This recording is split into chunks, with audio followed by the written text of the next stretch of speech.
Welcome back guys. उम्मीद करता हूँ आप सब खैरियत से होंगे। तो आज की इस वीडियो के अंदर हम लोग देखेंगे कि हम स्लाइडर को कैसे इम्प्लीमेंट करते हैं। अब ये स्लाइडर होता क्या है, जैसे आप अपनी इमेजेस देख रहे होते हैं, जब इमेजेस पे डॉट बने आते हैं आप उन पे क्लिक करते हैं तो वहाँ से पिक चेंज हो जाती है। और इसके लिए हम यहाँ पर एक प्लगइन यूज़ करेंगे जिसका नाम है स्मार्ट स्लाइडर प्लगइन। ये आपको ऑप्शन देता है कि किस तरह आप इमेजेस को उसमें ऐड कर सकते हैं। उसके बाद आपके पास एक शॉर्ट कोड आ जाता है। आप उस शॉर्ट कोड को कहीं पे भी जाके अपने पेज या पोस्ट पे अगर आप पेस्ट करें तो वहाँ पर आपका स्लाइडर चलना शुरू हो जाता है। और हम यहाँ पर थोड़ा सा कोडिंग वाला पार्ट भी करेंगे क्योंकि मैंने स्लाइडर होम पेज पे इंप्लीमेंट कराना है और पूरी स्क्रीन पे उसे डिस्प्ले कराना चाहता हूँ। तो चलो शुरू करते हैं। इसके लिए हम जाएंगे अपने डैशबोर्ड में और यहाँ से मैं जाऊँगा प्लगइन्स में ऐड न्यू और इधर हम सर्च करेंगे स्मार्ट स्लाइडर। मैं इधर लिख देता हूँ स्मार्ट स्लाइडर और मैं वेट कर लेता हूँ ज़रा। यहाँ पर हमारा आ गया स्मार्ट स्लाइडर 3। आपने सिंपल इसको इंस्टॉल कर लेना है और जैसे ही ये इंस्टॉल हो जाए आपने इसको एक्टिवेट कर देना है। तो ये हमारा इंस्टॉल हो चुका है, आपने सिंपल यहाँ से इसको एक्टिवेट कर देना है और ये हमारा एक्टिवेट हो गया। अब यहाँ पर आपके पास ये ऑप्शन आ गया स्मार्ट स्लाइडर का, ठीक है। इसके अंदर आप अगर मैं यहाँ पे क्लिक करता हूँ तो यहाँ पे और यहाँ पर ये देखें हमारे पास न्यू प्रोजेक्ट की ऑप्शन आ रही है। यहाँ पे अगर मैं क्लिक करूँ तो यहाँ पर मैं अपनी इमेजेस को ऐड कर सकता हूँ। मैं क्रिएट न्यू प्रोजेक्ट करता हूँ। अब ये मेरे से पूछा प्रोजेक्ट टाइप स्लाइडर और सिंपल कैजुअल और यानी वो मेरे से पूछ रहा है, सेटिंग पूछ रहा है इसकी और साथ साथ प्रोजेक्ट का नाम पूछा है। मैं सिंपल इसको क्रिएट कर देता हूँ, क्रिएट। यहाँ पर वो कह रहा है ऐड स्लाइड, मैं ऐड करता हूँ सिंपल इमेज और अपलोड फाइल्स। यहाँ से मैं इनको ओपन कर लेता हूँ। तो हम वेट कर लेते हैं थोड़ा सा, जैसे ये ओपन हो तो हम इसकी ओपन होने का वेट कर लेते हैं। यहाँ पर हमारी पिक्चर्स आ चुकी हैं, मैं इनको सेलेक्ट कर लेता हूँ यहाँ से सिंपल। और सेलेक्ट करने के बाद यहाँ पर हम नीचे जाएंगे। अब ये देखें जनरल। अब यहाँ पर ये आपको शॉर्ट कोड दे रहा है और PHP कोड दे रहा है। मैं आपको शॉर्ट कोड से भी करके दिखाऊंगा और PHP कोड से भी करके दिखाऊंगा। और इसी तरह अगर हम नीचे जाएं तो यहाँ से हम उसकी सेटिंग चेंज कर सकते हैं। फिर साइज़ में जाएं, यहाँ से हम उसका साइज़ चेंज कर सकते हैं। फिर इसी तरह यहाँ से हम उसका लेआउट चेंज कर सकते हैं और यहाँ से कंट्रोल्स, एनिमेशन, ऑटो प्ले, अगर आप इसको ऑन कर देते हैं तो ऑटोमेटिकली चलने लग पड़ेगा। फिर ऑप्टिमाइज, यानी यहाँ से आप उसकी सारी सेटिंग्स कर सकते हैं। और यहाँ से कंट्रोल में जाके आप इसका, अगर मैं यहाँ पे नीचे जाऊँ तो ये उसको नेक्स्ट और प्रीवियस करने वाला है। और इसी तरह अगर हम नीचे जाएं तो हम यहाँ से बुलेट्स भी ऑन कर सकते हैं। मैं इसका यहाँ से इसका कर देता हूँ स्टाइल नॉर्मल, अप्लाई। और इसी के साथ साथ हम यहाँ से इसको कर देते हैं सेव। अब इसको कॉल करने के लिए हम क्या करेंगे, मैं यहाँ पर सिंपल जनरल से इसका करूँगा शॉर्ट कोड कॉपी, क्योंकि अभी तक हमने अपनी स्लाइड तो बना ली। मैं अगर यहाँ से जाके इसको रिफ्रेश करूँ तो यहाँ पर मुझे कहीं पे भी शो नहीं होगी, ठीक है। ये देखें, मैं अगर इसको अपने वेबसाइट पे कॉल कराना चाहता हूँ तो उसके लिए मैं इसका शॉर्ट कोड कॉपी करूँगा। कॉपी करने के बाद मैं यहाँ से सिंपल जाऊँगा पेजेस पे और यहाँ पर मैं ऑल पेजेस पे। अब मान लो मैं इसको अपने होम पेज पे करना चाहता हूँ तो मैं सिंपल होम पेज पे जाके एडिट करूँगा और एडिट करके जहाँ पर भी मैं इसको यानी शो करवाना चाहता हूँ, एक मिनट हमारा पेज ओपन हो जाए, नेक्स्ट, इसको बंद कर देते हैं। अब मैं जहाँ पर भी इसको शो करवाना चाहता हूँ मैं उधर जाके सिंपल इसको पेस्ट कर दूंगा। मैं इधर आके सिंपल यहाँ पर इसको पेस्ट कर देता हूँ, अपडेट। और यहाँ पर मैं वापस आता हूँ, इसको रिफ्रेश करता हूँ और अगर हम नीचे जाएं तो यहाँ पर ये देखें, ये हमारा स्लाइडर आ गया सिंपल। ये देखें, यहाँ से हम इसको नेक्स्ट भी कर सकते हैं। ये देखें, तो ये इसमें ये देखें यहाँ पर ये डॉट्स भी आ गए, हम डॉट से भी इसको आगे पीछे कर सकते हैं। ये देखें, मैं डॉट्स के ज़रिए भी इसको यहाँ से आगे पीछे कर सकता हूँ। और साथ ही साथ इन्होंने हमें नेक्स्ट और प्रीवियस का ऑप्शन भी दिया।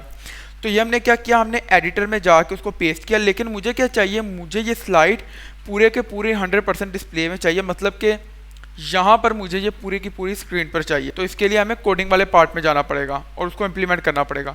तो इस काम के लिए मैं क्या करूँगा, जो हमारा PHP का कोड था मैं आपको यहाँ से दिखा देता हूँ। स्मार्ट स्लाइडर में हम जाएंगे, जो हमारा एक ये मेरा प्रोजेक्ट है, मैं इसको एडिट करता हूँ और ये वाला जो मेरा पार्ट था मुझे इस पे वर्क करना पड़ेगा। मैं इसको यहाँ से कॉपी करूँगा और इसके लिए मैं फिर जाऊंगा इधर अपीयरेंस में, थीम फाइल एडिटर में, और यहाँ पर हमारे पास कुछ फाइल्स हैं। और यहाँ पर मुझे क्या फाइल सर्च करनी है, मुझे फाइल सर्च करनी है हेडर फाइल, क्योंकि अगर मैं हेडर फाइल में लगाऊंगा तो ये पूरे के पूरे पार्ट में डिस्प्ले हो सकता है, लेकिन वहाँ भी हमें फाइल के अंदर देखना पड़ेगा कि कहाँ लगाना है। ठीक है, तो मैं इधर ढूंढ लेता हूँ, नीचे जाते हैं, यहाँ पर ये देखें हमारे पास header.php, मैं इस पर क्लिक करता हूँ और क्लिक करके मैं इसको जाके सिंपल इधर पेस्ट कर देता हूँ। पेस्ट करने के बाद मैं यहाँ से इसको अपडेट फाइल करता हूँ और अपडेट हो गया। मैं वापस जाके इसको रिफ्रेश करता हूँ तो ये देखें यहाँ पर ये मेरा सबसे ऊपर आ गया। ठीक है, मेरी वेबसाइट में ये सबसे ऊपर मेरे पास स्लाइड आ गई है, मेरी स्लाइडर आ गया। ठीक है, अब यहाँ पर अगर आप कई दफ़ा ऐसा होता है कि आप यहाँ पर इसको पेस्ट करते हैं तो ये इसके नीचे आता है, इधर आ जाता है या फिर इधर आ जाता है, तो उसके लिए आपने सिंपल क्या करना है, इसकी लोकेशन चेंज कर लेनी है। आप इसको ऊपर नीचे थोड़ा बहुत करके आप उसको देख सकते हैं तो आपको पता चल जाएगा। अब यहाँ पर एक और मसला है। अब वो मसला क्या है, वो मसला ये है कि हम चाहते हैं कि ये हमारा सिर्फ फ्रंट पेज पे शो हो, जो हमारा होम पेज है, लेकिन जो हमारा हेडर फाइल है वो हेडर फाइल तो इन सारों पे लगा हुआ है। अगर मैं कोर्स पे जाऊँ तब भी मुझे ये स्लाइडर शो होगा, अबाउट अस पे जाऊँ तब भी मुझे ये स्लाइडर शो होगा, सी लैंग्वेज में जाऊँ मुझे तब भी ये स्लाइडर शो होगा। तो मैं इसके लिए क्या करूँगा, मैं सिंपल इसके लिए एक कंडीशन लगाऊंगा। ठीक है, अब वो कंडीशन क्या है, अगर आप कोई भी चीज़ अपने फ्रंट पेज पे शो कराना चाहते हैं तो आप उस कंडीशन के ज़रिए करा सकते हैं। मैं यहाँ पर वापस जाऊँगा और यहाँ पर जाकर मैं सिंपल क्या करूँगा, मैं इधर नीचे आऊँगा, इधर मैं लिखूँगा इफ़, और इफ़ के अंदर मैं क्या लिखूँगा, इसके अंदर मैं लिखूँगा सिंपल इज़ फ्रंट, और नीचे में इसको करके पेज। ठीक है, और यहाँ पर मैं क्या करूँगा, मैं सिंपल यहाँ पर ये लगा के इसके आगे मैं लगा दूंगा करली ब्रैकेट। ठीक है, और हम इसको अपडेट फाइल करते हैं। हाँ जी, अब हम वापस से जाके इसको रिफ्रेश करेंगे तो ये देखें अब ये हमारे अबाउट अस, कोर्स यहाँ से सारों से ख़त्म हो गया। अब सिर्फ ये हमारे पास होम पेज पे शो हो रहा है। ये देखें जैसे ही मैं कोर्स पे जाऊँगा यहाँ पर ये स्लाइडर मेरा ख़त्म हो गया। अबाउट अस पे जाऊँगा तो इधर भी स्लाइडर शो नहीं हो रहा, सी लैंग्वेज में जाऊँगा इधर भी मुझे वो स्लाइडर शो नहीं हो रहा। तो इस वीडियो के अंदर हमने क्या क्या देखा, हमने देखा कि हम इसको अपने स्लाइडर को इंस्टॉल कैसे करते हैं, इसको एक्टिव कैसे करते हैं, फिर हमने देखा कि हम उसके शॉर्ट कोड को एडिटर में कैसे पेस्ट करते हैं, फिर हमने उसका थोड़ा सा PHP का कोड देखा और हम उसको हमने देखा कि हम फ्रंट पेज पे किसी चीज़ को कैसे शो करवा सकते हैं। अब यहाँ पर मैं आपको एक और बात बता दूँ कि आपका जो कोड जो हमने लिखा है ये हमारे पास कंप्यूटर में, हमारा जो लैपटॉप है, PC है, उसमें ये हमारे पास कहाँ पे शो होता है। अगर मैं यहाँ पर अपने दिस PC में जाऊँ और जहाँ पर मैंने अपना XAMPP वाला फोल्डर बनाया, मैं उधर जाता हूँ htdocs और यहाँ पर मैं सिंपल जाऊँगा लर्न एंड अर्न। अब यहाँ पर आपने जाना कंटेंट में, ठीक है, थीम्स, और इस टाइम हमारा बैम वाला थीम एक्टिव है तो आप बैम पे जाएंगे और यहाँ पर सिंपल आपने जाके ढूंढना है हेडर।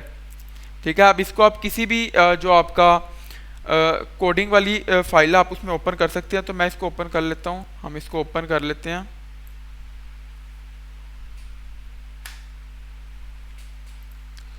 मैं यहाँ से इसको ड्रैग करके, तो ये देखें अब यहाँ पर मैं आपको दिखाता हूँ कि जो हमने कोड पेस्ट किया था वो हमने किधर किया था। ये देखें जो हमने एंड पे कोड लिखा था उधर जाके वो सिंपल ये कोड है। ये देखें हमने फिर इधर कंडीशन भी लगाई थी ये वाली।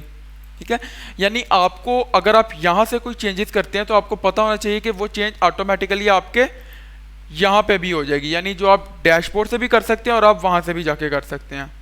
तो उम्मीद करता हूँ कि आपको इसकी समझ आई होगी। अगर आपको समझ नहीं आई या आप कुछ भी पूछना चाहते हैं तो आप कमेंट में पूछ सकते हैं। मिलते हैं अगली वीडियो में, तब तक के लिए खुदा हाफिज़।